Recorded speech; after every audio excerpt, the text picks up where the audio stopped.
Hello, church. We are concluding Daniel today. We're reading Daniel chapter 12 for our daily Bible reading. And the word of the day is depend.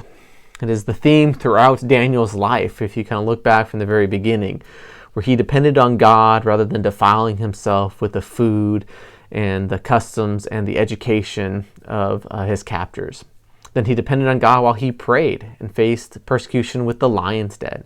We see him being dependent on God with visions to interpret dreams for other kings, in his own visions that he gets about coming destruction and judgment by God, that he is depending on God, that Daniel is humble and trusting in God for all these things. He's even depending on God for his forgiveness, to follow through on his word as he's even reading the Bible. He's reading the words of Jeremiah the prophet about God's limited judgment on Israel for their sins. And so he's depending on God's love and his mercy and his grace and his word to come about and bring end to the suffering that they are going through in exile.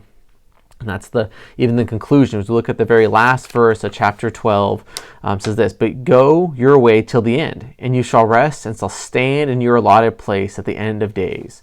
So after giving all this description of what this coming judgment, what the kind of end of days will look like, Daniel's just told, just do what you need to do. Stand and trust in God. Stand in your allotted place, do what God's called you to do, depend on him, and then the end will come. So that's the same encouragement we have. Let's be about what we've been commanded to do. Let's depend on God as we seek to glorify him through making disciples. And if we do that, God will show our dependence on him. God will bless that, will reward that, and it will be best for us and for the kingdom of God. Our church will depend on God today and every day. Have a great day.